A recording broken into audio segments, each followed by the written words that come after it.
Welcome everyone to this week's video lecture for History 1306. Our topic for this week is going to be America's efforts at competing in the imperial sphere. Really what we're looking at this week is what is arguably called America's colonial period. There are a number of scholars who kind of look at what America was doing at the end of the 19th century and the beginning of the 20th century, and they're comfortable putting a label on it and saying it's the same basic sort of system or setup as what European powers are doing at this time. And so this is something that we can clearly call imperialism or colonialism.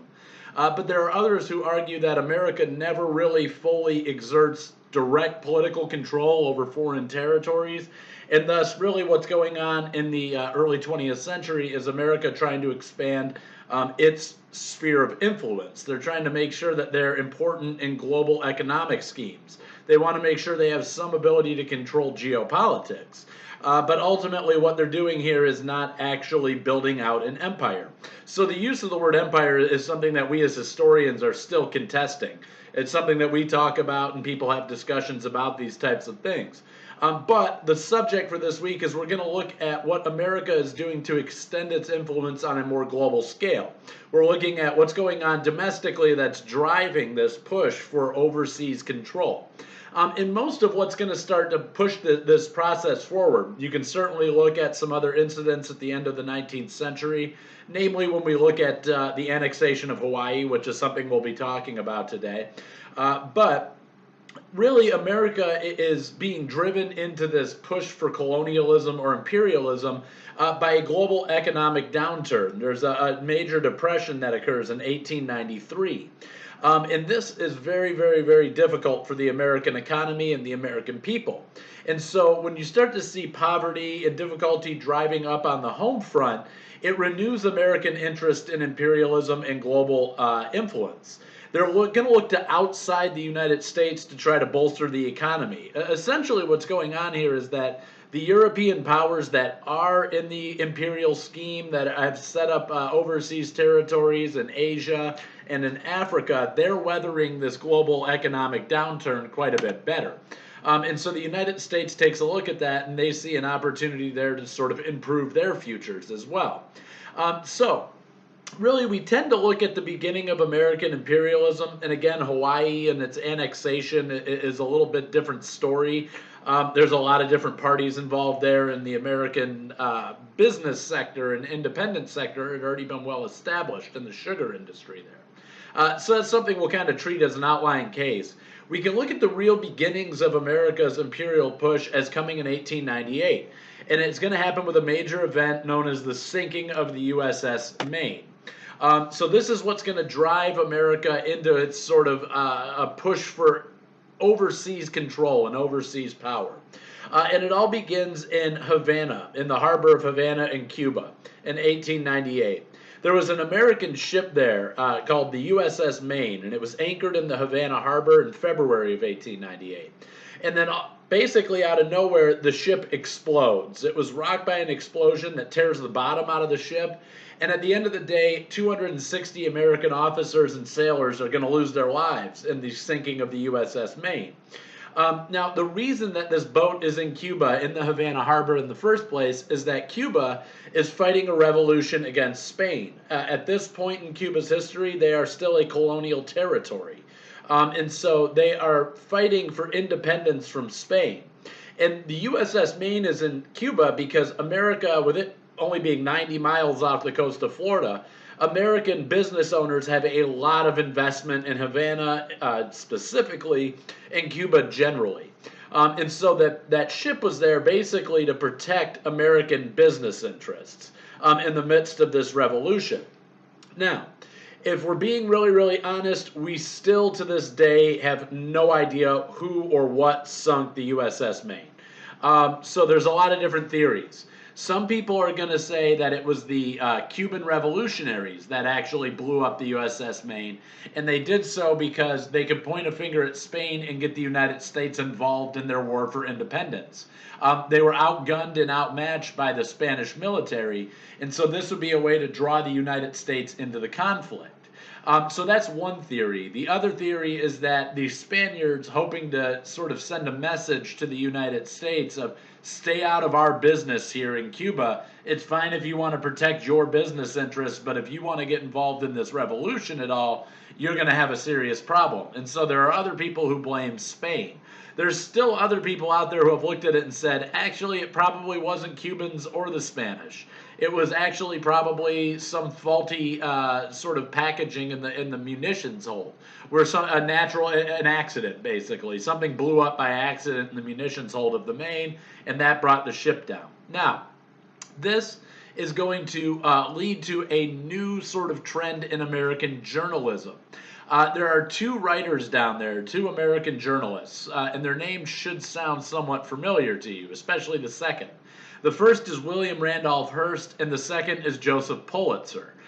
You probably know the name Pulitzer from the writing award that we give out today, the Pulitzer Prize. They are going to fan the flames of anger in the United States over this event.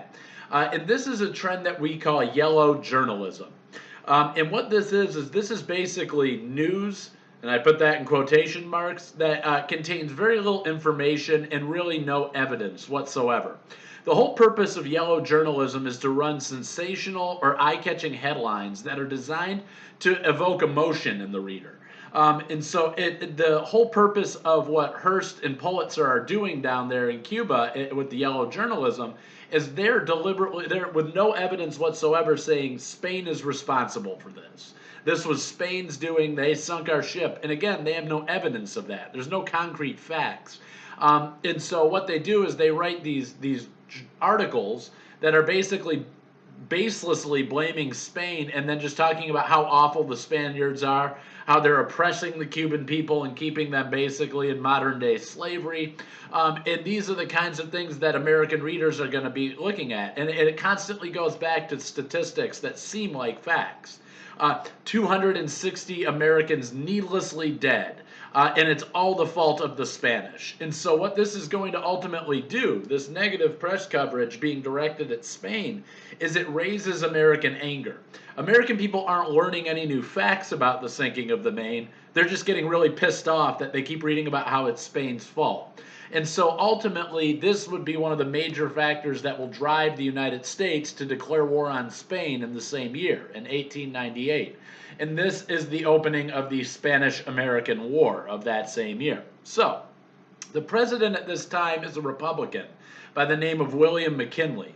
And personally, if you look at his own writings, he's really trying to stay out of war with Spain. This is not something that he wants to do.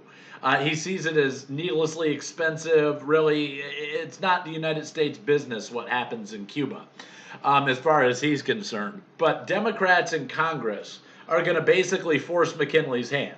They're going to come out and they call upon the writings of people like Hearst and McKinley, and they say, if you're not willing to stand up to Spain, then you're not willing to do what you need to do to protect the American people. And so basically by running McKinley through the ringer and saying that if he fails to respond to this Spanish aggression, of course, they don't even know that it is actually Spanish aggression, but that's how Democrats are going to force McKinley's hand here. And so he's going to have to actually declare war on the Spanish.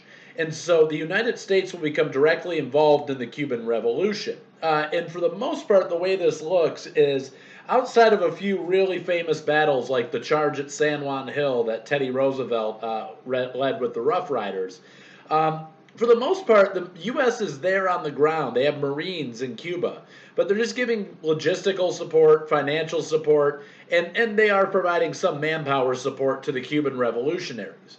But the difference here is that for the most part, what's happening here is that the United States is supplying Cuban revolutionaries, and they're the ones doing the bulk of the fighting. There's not a whole lot of pitched conflict between Spanish military and the United States military in this war. It certainly happens at different points, but for the most part, the United States is kind of fighting a proxy war here, where they're going to use the Cuban revolutionaries to attack Spain with American weapons, American money, American intelligence on the Spanish military formations, things like that. So this extends beyond Cuba, the Spanish-American War. The U.S., Spain still has holdings, very small and sort of disparate holdings, but holdings nonetheless all around the world, many of which are in the Pacific. And the United States is going to attack Spain's holding in the Pacific as well. The most important overseas colony to the Spanish at this point in time is hands down the Philippines. The Philippines are kind of the crown jewel in the Spanish Empire in the late 19th and early 20th century. And so the United States is going to launch an attack on the Philippines and on Guam in the spring of 1898. In the Philippines, they're going to do the exact same thing they did in Cuba. We're not necessarily going to enter into heavy fighting with Spain. We prefer to let nationalist Filipino guerrilla fighters take on the bulk of that. And we're just going to give them money, weapons, ammunition, support. But what's interesting is that when it comes to Guam, the United States goes over to Guam. It's kind of a funny side story of history. The Spanish are so poorly set up in Guam. They don't have any resources there. Guam's not that important to them. They don't make a lot of money on Guam. And so the American ships pull into the harbor at Guam, and they actually train their guns on the Spanish castle there. And the Spanish governor comes running down from the castle, and he comes out and he sends a boat out to the American captains, and he basically says, "Look, I'm really sorry. Usually we would offer, a salute. We'd fire our guns from the fort to say you're welcome to to Guam, and this is, sort of basically what it tells us is that the Spanish governor was so poorly informed he didn't even know there was a war going on between Spain and the United States. And so he actually sends his boat out to the American captain and goes, "Sorry, I'd offer you my usual gun salute, but we don't have any ammunition on the island right now." And the American commander says, "Well, it's just as well because we're here to invade and take over." And so the Guam is turned over without a fight. There's no battle there. The Spanish just say, "We can't defend Guam," so America's going to take that outright. But with the Philippines, we're doing the same thing we did in Cuba, where we're going to ultimately use the revolutionaries who are fighting for independence there to attack the Spanish so that our forces don't necessarily have to. And this keeps the casualty rate for the United States fairly low in the Spanish-American War. And that's going to become important because when we go and end up fighting in the Philippines proper in the next war of imperialism, the death count is not so low, and Americans are going to react a lot differently to that war than they do to this one. So ultimately, the Spanish-American War is going to end with an American victory in many, many ways. And that looks different in different places. In Cuba, that means independence for Cubans. In the Philippines, that should theoretically mean independence for the Filipinos. But we're going to see that things work a little differently here when it comes to a close. But there are two really important documents that you need to be aware of going into your exam. That come out of this war. And the first one is the Teller Amendment. This is passed in 1898. This says that at the end of the Spanish-American War, the United States is going to leave Cubans to govern their own affairs without any interference. And so this is why Cuba doesn't become a colony of the United States. It technically becomes a protectorate. And that's a different legal status. The United States does not exert direct political control over Cuba. In other words, people governing locally in Cuba don't answer to the United States. They are an independent nation now. And so this is interesting because what the Teller Amendment shows us is the mindset of Americans in 1898. We just put a lot of resources into fighting the Spanish, and we're not taking the island from them.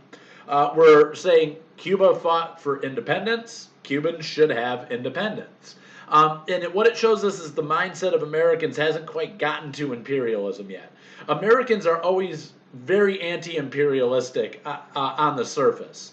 They don't like to openly say that they're going to colonize another territory, and that has a lot to do with our own past. We fought for independence from a colonial or imperial structure in order to gain our freedom and our independence. And so Americans have always had reservations about imposing that same sort of structure onto other people. So the Teller Amendment is important in that it shows us the American mindset and psyche towards colonialism at the end of the Spanish-American War. Now, the other document here that's of critical importance is the Treaty of Paris in 1898 and 1899. This is what officially ends the war between Spain and the U.S. It contains the official U.S. Spanish surrender to the United States. And it also says that all of Spain's overseas holdings, with the exception of what they own in Africa, which is very, very small and insignificant. In fact, one of their two colonies in Africa is Western Sahara, where nobody lives. So it's just a desert. Now, this says that Spain has to give all of its colonial holdings outside of Africa to the United States. And so the United States would gain control of Guam, the Philippines, and Puerto Rico. So while Cuba is given, it gets its independence after their revolution, the same can't be said for Guam, the Philippines, or Puerto Rico. These are all now U.S. territories. And they're under the direct political control of the United States. And so the cession of these islands to the U.S. makes this country, for the first time in its history, a truly imperial nation. So, almost as soon as the Spanish-American War ends, the Philippine-American War begins. The next one comes on. And this happens in 1899. This all starts with how the Spanish-American War ends. Unlike with Cuba, when the fighting in the Pacific ends and the Americans and the Filipinos are victorious over the Spanish, the relationship between the Americans and the Filipinos is not good. The Filipinos are fighting this war thinking, we are fighting for independence from a colonial nation. This is to get independence from Spain. We want to be a real independent nation. That's what they're looking for. But when the war comes to an end, that's not what happens. They think, great, we're going to get independence from Spain. No, you just got handed from Spain over to the United States. You haven't really achieved any independence of any kind. So with that Treaty of Paris, the Filipinos are left really upset as to how this comes to an end. They don't get freedom. They don't get independence. They just get transferred from one nation to another without their say. And so this would lead to the rise of what's known as the First Philippine Republic. It's led by a guy named Emilio Aguinaldo. He is going to put this republic together and immediately declare war on the United States. He says if Spain is just going to hand us to the U.S., then we'll continue our fight with the U.S. This is for independence, not for a change of hands in terms of who colonizes us. And so this conflict is way deadlier, and it's a far more protracted and ugly war than what we saw in the Spanish-American War. The Filipinos are going to really, really do damage to the U.S. ground forces over there. The Spanish are still fighting Western-style wars. They're still uniformed combatants that you know when they're fighting you. The Filipinos don't work that way. They're guerrilla fighters. They're going to basically hide in the jungles, pop out, and shoot you, and by the time you lift your gun to get back at them, they're gone. And so this is a very, very, very demoralizing and upsetting campaign that's happening here in the Philippines. And right in the middle of this war, the U.S. would pass what's known as the Platt Amendment in 1901. And really, what this is can be kind of confusing, so I want to make sure I'm clear about this. This overturns the spirit of the Teller Amendment. Basically what happens is Americans are looking at the Spanish-American War and it ends and it wasn't that ugly, and so they're feeling pretty good. And they go, yeah, it's not fair. We don't really want to take over Cuba. They should have their independence. And then the war in the Philippines starts, and Americans start looking at this and they go, wait a minute. Why do we got all of these people dying overseas, and then when it's all said and done, what, we're just going to turn around and give it to some freedom fighters? Our people are dying. Shouldn't we get something for them dying? Shouldn't we have some benefit that comes out of it? And so their anger over what's happening in the Philippines causes them to backtrack on what they did in Cuba, where they basically said Cuba is for the Cubans and let Cubans govern it. They said in the middle of the Philippine-American War, they step back from that and say, yeah, we shouldn't have let Cuba just have its independence and do whatever it wants to do. If we're going to have people dying overseas, we need to benefit from it. And so this allows for the Platt Amendment allows for the United States to establish a permanent military base in Guantanamo Bay, something that most of you in your own lifetime and certainly in my lifetime has been a topic of conversation. It was just recently agreed that the United States was going to pull out and start closing their Guantanamo Bay military installation. And so it also, the Platt Amendment also allows the United States to intervene in the domestic affairs of Cuba. It requires U.S. approval for any treaty or trade negotiations made between Cuba and another nation. In other words, Cuba no longer has the freedom to establish a trade deal with Spain or France or the Democratic Republic of Congo or anybody else, which doesn't exist back at that time, but they don't have the right anymore to make business deals with any other nation. And so if you look at it, that's kind of what makes a nation independent anyway, is the ability to conduct their own foreign affairs. And so the United States kind of steps forward and says to Cuba, yeah, we're going to, that whole, Teller Amendment, forget about that. The Platt Amendment's the new order of the day, and you are under our control. If you're doing something that doesn't benefit us, then we're going to step in and change that. And so they are going to really overturn their policies towards Cuba because of what's going on in the Philippines. In 1902, the American forces are finally going to capture Aguinaldo, and they'll force a treaty with the Filipinos to end the Philippine-American War in 1902. But the conflict doesn't necessarily end there. The United States, up until, it's kind of, again, one of these ongoing issues. The new president of the Philippines is trying to get the U.S. military presence out of the Philippines right now. But throughout the 20th century and certainly into the 21st century, the United States always maintained a strong military presence in the Philippines. And you do have some segments of Filipino society, the most notable of which is the Tagalog Republic. And they are going to continue fighting the American presence in those islands. And you do have a lot of resistance to American imperial control over that island, those islands, there's more than one, in the Philippines for years to come. But for the most part, from 1902 on forward, the Philippines is an American territory. So you obviously are seeing that there's a lot going on here.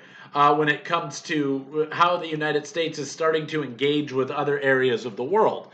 And in the lecture, I talk a lot about why Americans feel the way they do. Different segments of American society support imperialism. Other segments of society don't.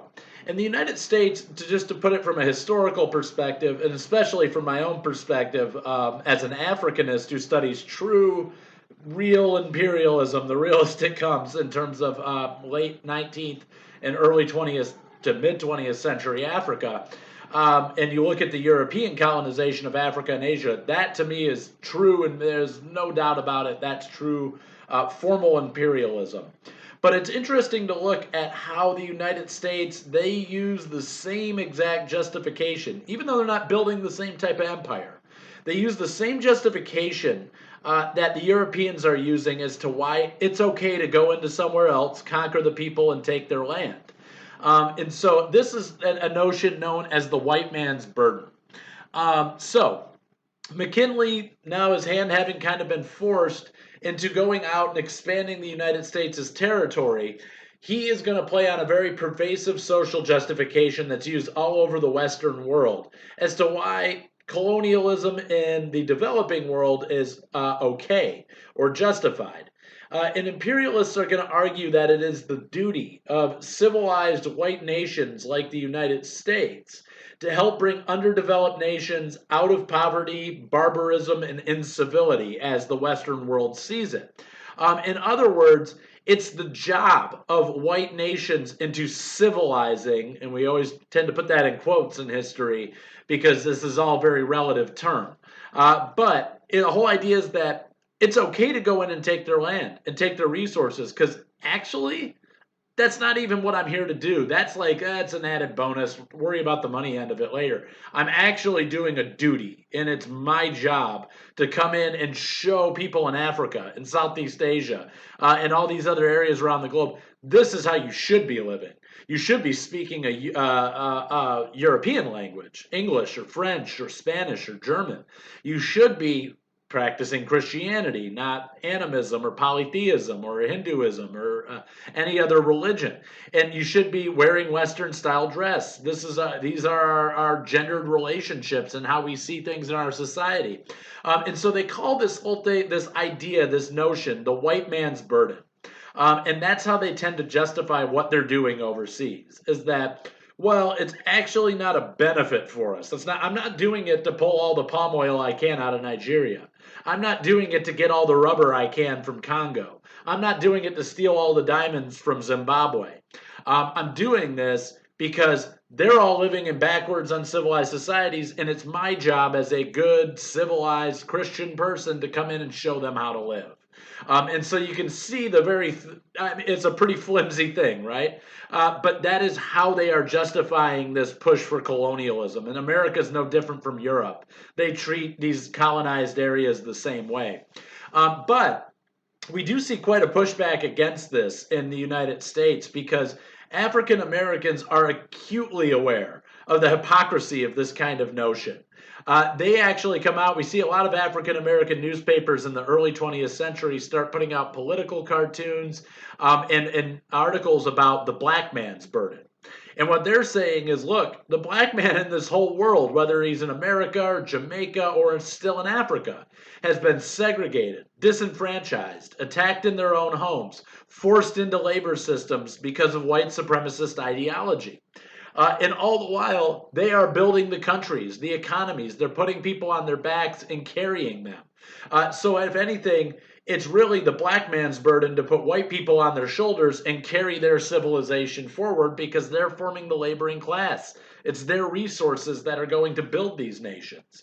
And so it's interesting to see this pushback and this sort of relationship as to how people are trying to justify. Because remember, in American society, there is no precursor for, yeah, it's okay to just go in and conquer somebody and take their land. Obviously, there was that fight between the United States and Native Americans. But what we're really talking about here is foreign and overseas expansion. It's a different beast as to how you think about it.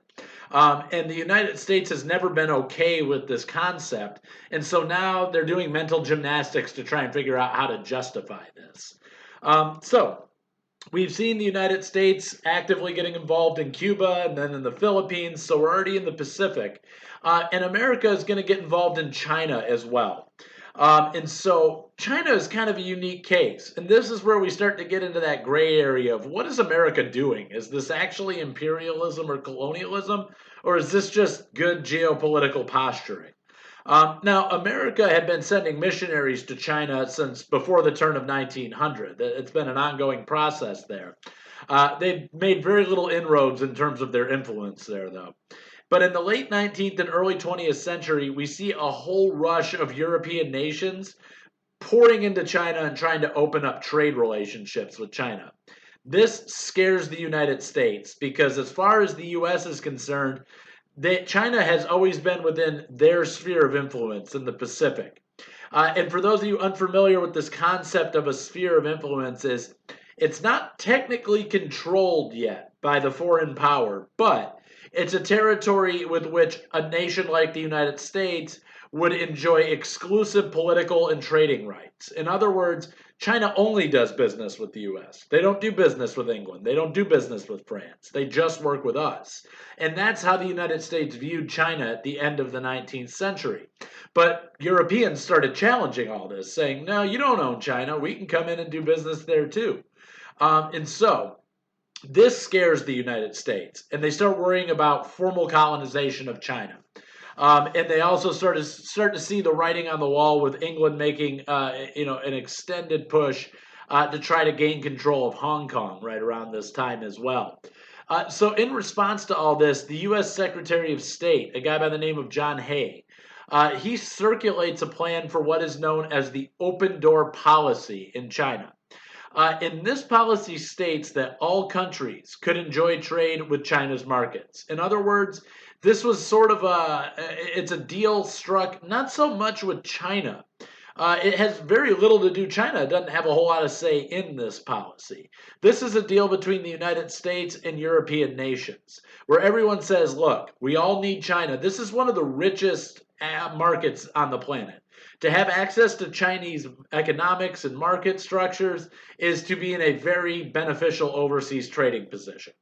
And so everybody wants a piece of China. And the deal that they struck here with the open door policy is that nobody gets to claim China for themselves. Everybody should be able to come in and trade in China. Nobody needs to spend the money to conquer it, occupy it, colonize it. We can all just come in and do business with China. And that is why China is largely going to remain independent.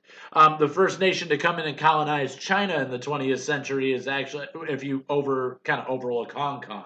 And don't look at what the British are doing with that one island, then you can definitely say that Japan is the imperial power in China. That Americans, English, French, they don't really ever exert formal political control over China.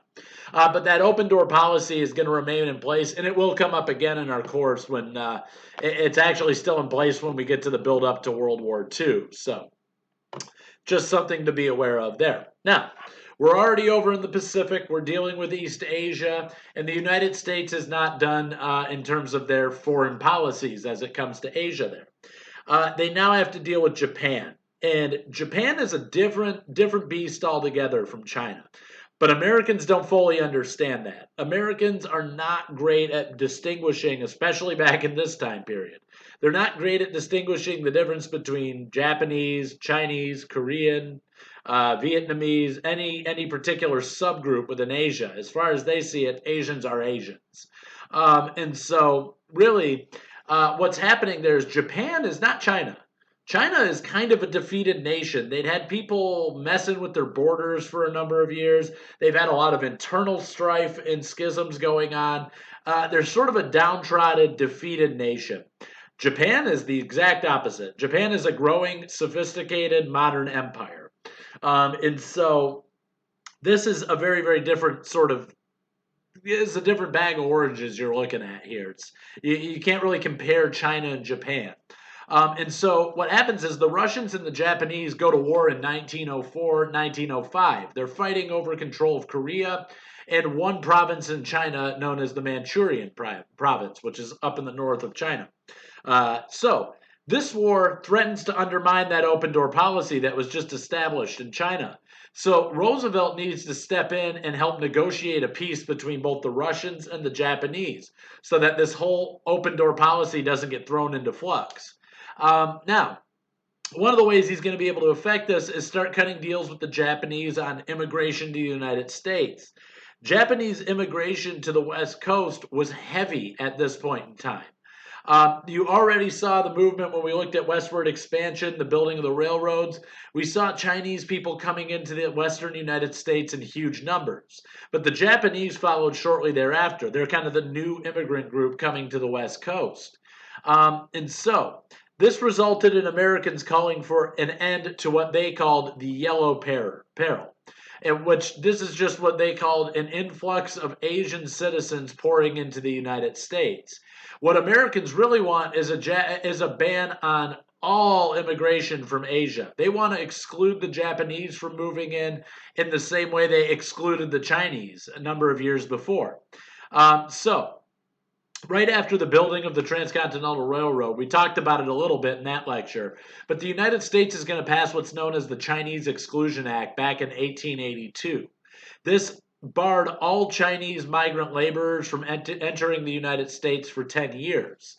The legislation would then be renewed 10 years later by something called the Geary Act, before being made permanent in 1902. So during the time period we're looking at in today's lecture, they just say, you know what? Chinese people aren't allowed in the United States from now until the foreseeable future. It's actually not until 1943, in the middle of World War II, when China was an ally of the United States, that they overturned this policy and start letting Chinese people into the United States again. Now, the American public makes no distinction between Chinese and Japanese at this point in time. Roosevelt knows the difference. And Roosevelt knows I can't treat the Japanese the same way I treat the Chinese. The Japanese are incredibly proud. They see themselves as equitable to the United States. They are a growing empire. And so if we were to pass some sort of legislation that humiliated, embarrassed, or singled out the Japanese the way they had done to the Chinese years earlier, then this would create a very big diplomatic row between the United States and a growing military and economic power in the world, in Japan. And so what's going to happen is in 1908, Roosevelt and the Japanese are going to reach an agreement. This is known as the Gentleman's Agreement. What this is Japan agreed not to issue passports to any immigrant laborers trying to enter the United States. Meanwhile, the U.S. would give Japan the ability to issue passports to professionals, people of a higher income and social status level. They were going to allow the Japanese government to give passports to those people and allow them to move to the United States. They also made exceptions for anybody who already had relatives or families living here in the United States. So what this is intended to do is it slows down Japanese migration to the West Coast. But on the flip side, it saves the Japanese the embarrassment of being one of two nations that were banned entirely from migrating to the United States. And so what happens here is that Roosevelt says, look, I know you're not China. I know I can't treat you like China.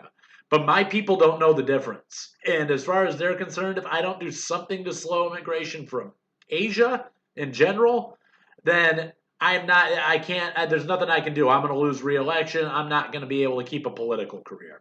And so Japan and Roosevelt enter into this agreement. Japan basically says, look, we're not going to send you any poor, destitute people who can't afford to live, who can't get on their feet, who can't adapt to American culture. We're only going to send you professionals and people we know are going to go and contribute to your society. And that way you don't need to ban Japanese people. We're just going to send you a more stable group of migrants, basically. And so this gives rise to some common practices in the early 20th century as it comes to this relationship between Japan and the United States on immigration. The federal government is going to have to open a second federal immigration checkpoint on Angel Island in the San Francisco Bay.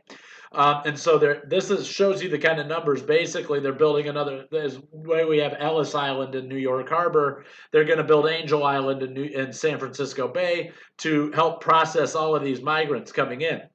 And the Japanese who don't really fall under these credentials in order to get passports to the United States, they do things a little differently. What they're going to do is they have what they call picture brides and paper sons. In other words, if I'm a poor farmer in Japan or agricultural guy, and I've got a daughter that I want to get to the United States, I write a letter to a Japanese guy who's not married and who's already living in San Francisco or somewhere else in the U.S., and I send him a picture of my daughter, and I say, do you want to marry her?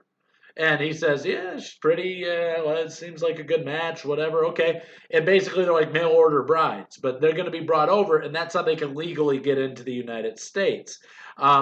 The other thing they're going to do is paper sons, where people are falsely adopting other people's kids just so that those kids can gain access to the United States.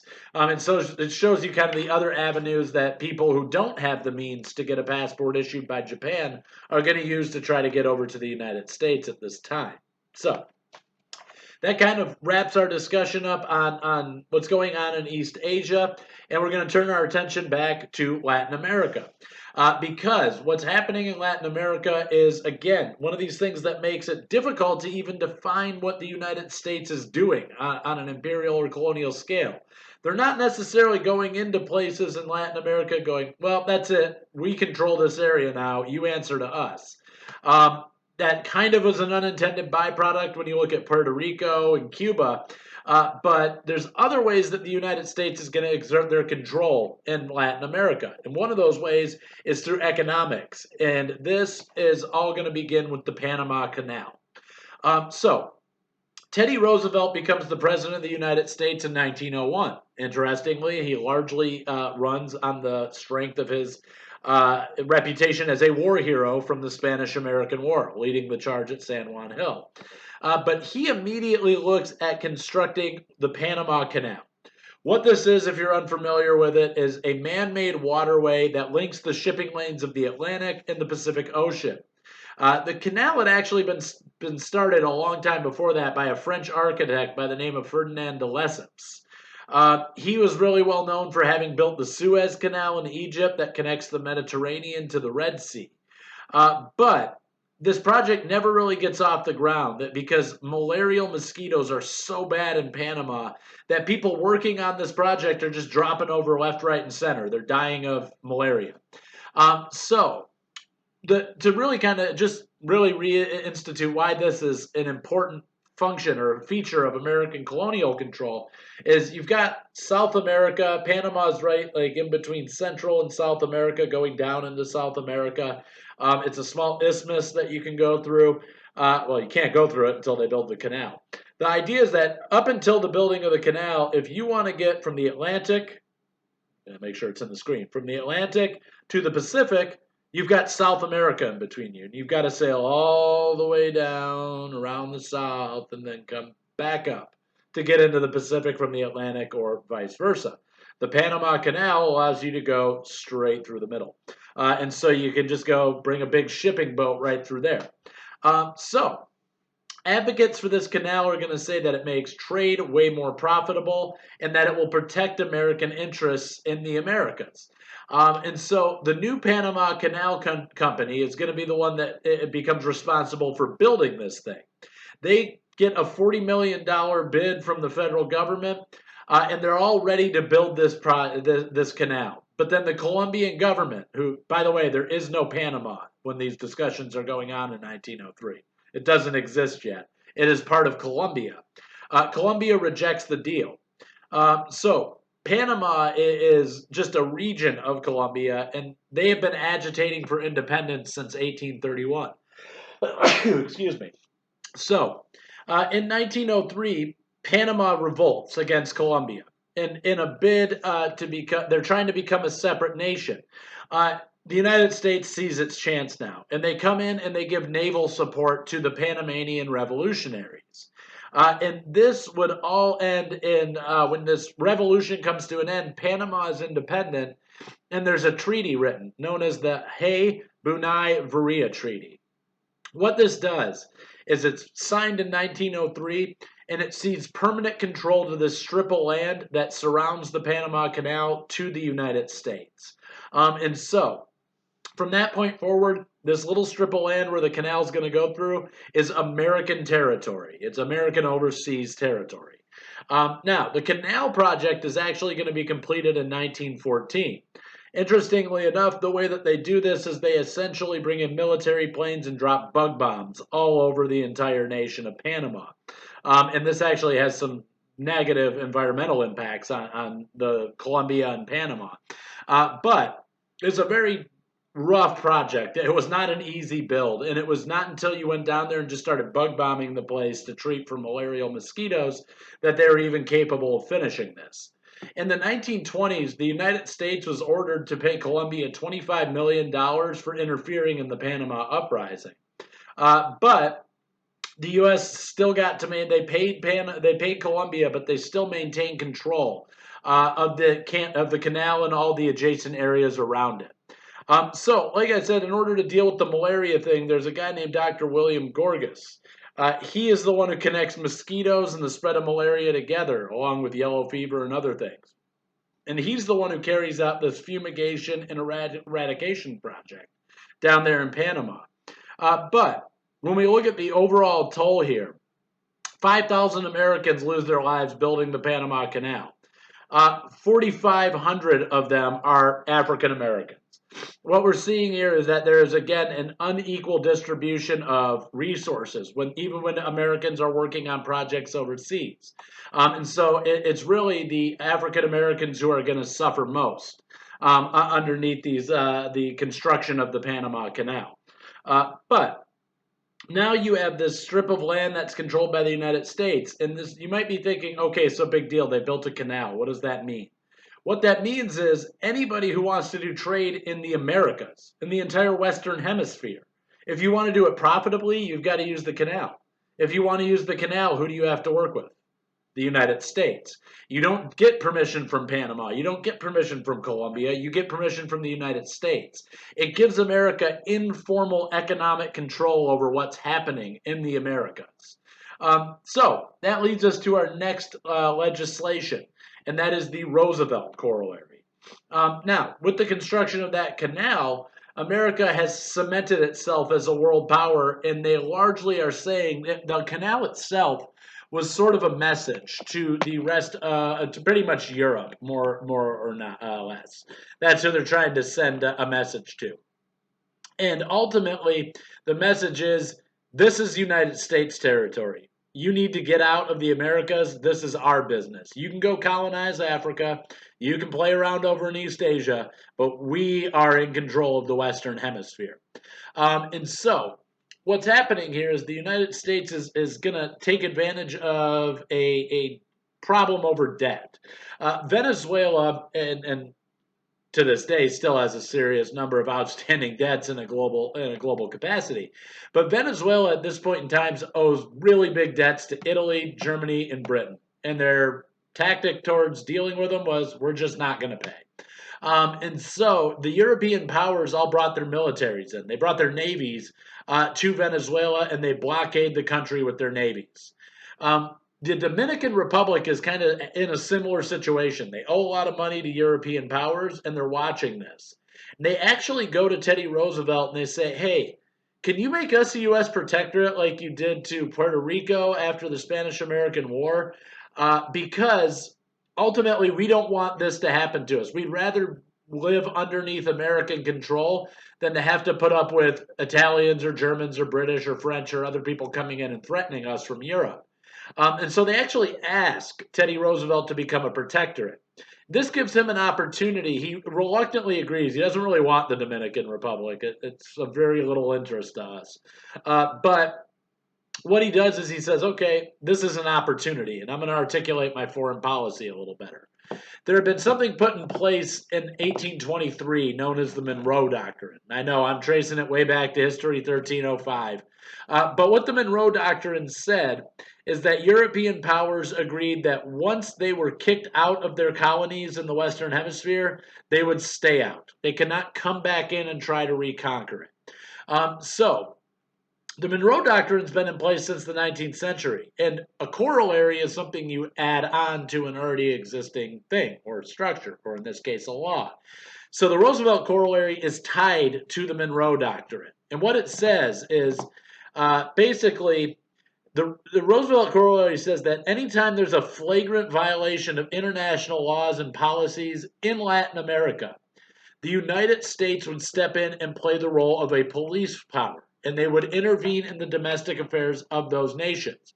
In other words, this is what's happening. The Monroe Doctrine said, Europe, once you've been kicked out of the Americas, stay out. Don't come back. And so the Roosevelt corollary goes a step further and says, okay, you've been kicked out, and now you're trying to do business down here. If somebody owes you a debt, it's not your job to collect on the debt. We will collect on the debt for you. And so basically, this is what's called the Roosevelt's big stick policy.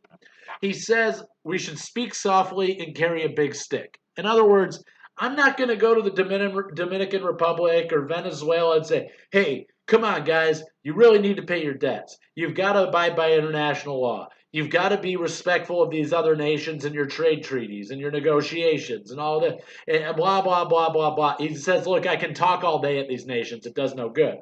I'm not going to yell at you. I'm not going to tell you to follow international law.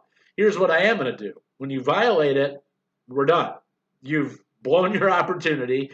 Now you're dealing with the United States military. We will come to collect on that debt. France, you don't need to come across the ocean with your navy. Germany, stay out. England, stay out. If they owe you money, the United States will step in and get it for you. And if we need to, we'll do it with our military. And so that's our big stick. Our big stick is we are going to basically beat you into submission if you don't want to follow the laws. If you don't want to make good on your treaties, you don't want to honor international law, then we are going to compel you with force. And that keeps the Europeans out of the Americas, and it gives the United States even more control over Latin America. Now, we see something interesting going on here. This is why I bring up the white man's burden versus the black man's burden and these kinds of notions. Chile, Argentina, and Brazil are all exempt from the Roosevelt corollary. Doesn't apply to them. And this is because Roosevelt considers them civilized nations. What that actually means is they're run by Europeans. The general populations are sometimes mixed race between European and Native American, entirely Native American, African and Native American and European. There are all sorts of different mixes. But those three nations, their ruling class and their political class, are pure blood Europeans for the most part. They've maintained a society where their whites have stayed white since back in the Spanish and in Brazil's case, the Portuguese colonial period. And everybody else is just subject to the white ruling class in those nations. So, as far as Roosevelt's concerned, he doesn't need to extend that policy down to them because they can take care of themselves. And they're civilized people, and he doesn't want to extend this policy of. He sees the same justification of the white man's burden. I can make an argument for why I should go in and annex or take a place like Hawaii. They're loincloth wearing savages, right? They're not white Europeans. But when he looks at governments in Latin America, he breaks them down that way. This country's run by mixed race or native people. This country's run by Europeans. They're civilized. Put them in the civilized category. We don't need to worry about them. It's just the uncivilized ones that, in Roosevelt's view, that he wants to police. And so it shows you the sort of the way he's thinking. He's going nation by nation and saying, you guys aren't as white as you guys, so you're civilized, you're not, blah, blah, blah. And that's how he's actually constructing his foreign policy reflects those sort of racialized views of what's happening in Latin America. So that's something to be aware of. Now, the final thing I'm going to talk about, my lecture video has gone on for a long time. There's a lot of detail in this particular lecture. I'm going to stop the conversation here with the American annexation of Hawaii. But in your PowerPoint lecture, it goes on to kind of put a lot of this in context. And what I do, before I get into this last subject, I can't help myself, I do have to talk. In the second half of this lecture, I'm going over the structure of formal colonialism in other areas. But really what I want you to take away from that second half of the lecture is the motivation for why the United States is doing this. Every other major power around the world is building and maintaining huge empires. Major overseas territories where they can go and get resources and manpower. When we get to and I also break down, because we're sort of edging in towards World War I, that's going to be our next big topic. We're edging towards World War I in the interwar period, and that has everything to do with these global sort of colonial alliances and schemes that are set up. So that's definitely something you want to read through. I'm just not going to talk about it in this lecture video for the sake of keeping it to about an hour. So I'm going to wrap up talking about the American annexation of Hawaii in 1893. So right in the middle of a war with the Spanish Empire, the position of the Hawaiian Islands starts to become really, really important to the United States. So we haven't entered into the Spanish-American War yet. But what we're looking at here is that the United States is going to start talking about really what is going to, why we need to take a place like Hawaii. They're going to start taking, it becomes clearer when we do go to war with the Spanish, we need a naval base in the Pacific. Something where we can refuel our ships, use as a launch-off point to get to Asia. And Hawaii is the place for that. So Congress decided that relying on the goodwill, which is what we've been doing up until that point, we've been relying on the goodwill of the Hawaiian monarchy. But as conflict with other nations, like what we're seeing in the Spanish-American War, becomes more of a reality, it's too dangerous to hope that the Hawaiian monarchy, which is the native government in place there, is going to continue to let the United States just use the island how we want to. So Congress would approve the annexation of Hawaii's monarchy, which at that point in time was under the control of, and I'm going to butcher this, Queen Liliuokalani. I think I got that right. So she was the traditional ruler there. And it's kind of a complicated story that I don't go into in a whole lot of detail. But basically what happens is this was a plot that was started not so much by the American government, but it was by individual business owners, namely sugar planters and fruit planters that had large properties and businesses on the island of Hawaii. In fact, one of the major contributors to the overthrow of the Hawaiian monarchy was the Dole Fruit Company. It wasn't called that back then, but now if you're buying Dole fruit, they were a big part of overthrowing the Hawaiian monarchy because they thought they could get better treatment under American laws and controls. So what happens is the sugar planters actually overthrow the traditional ruler of the island on January 17th, 1893. And then the island is placed under provisional government. And basically, what that means is the United States is going to, the business owners who overthrew the government are going to become like a regency. They set up an administration that controls the island of Hawaii for a few years.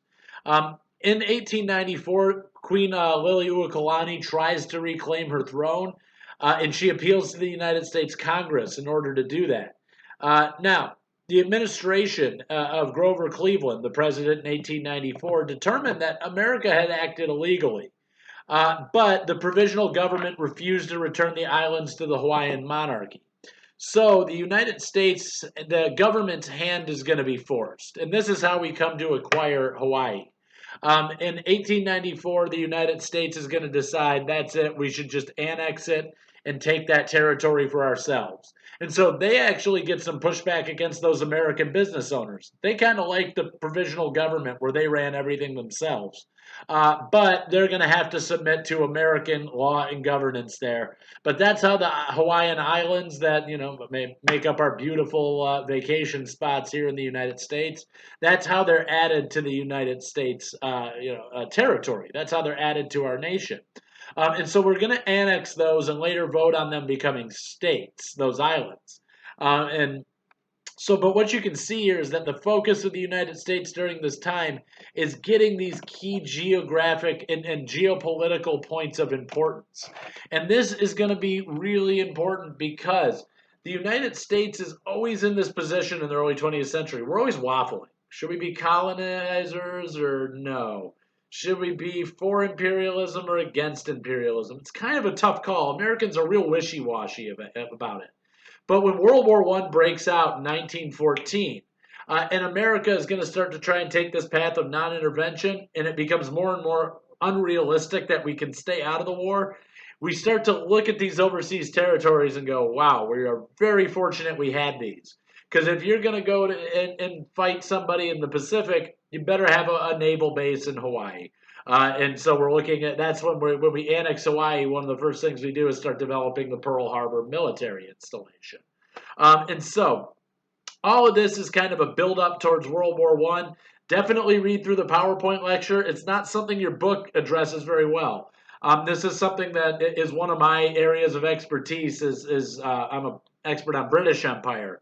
And so that's the largest empire in the world when we get to the early 20th century. And so there's a lot of detail in there that I want you to know that the textbook's not going to talk about. So make sure you're addressing that general structure of what formal colonialism is and understanding who owns what around the world. Because at the end of the day, this is all going to play a role in how a small little incident that happens in Central Europe, a place that most Americans don't even know about or understand, when something happens there locally, it ends up becoming a major global conflict that we call World War I. And so you need to understand those colonial sort of structures and alliances for you to understand how a small issue in Central Europe turns into a global war. But I wanted to keep this under an hour, so I'm going to wrap it up right there. If you have any questions, comments, or concerns, feel free to shoot me an email. Take care.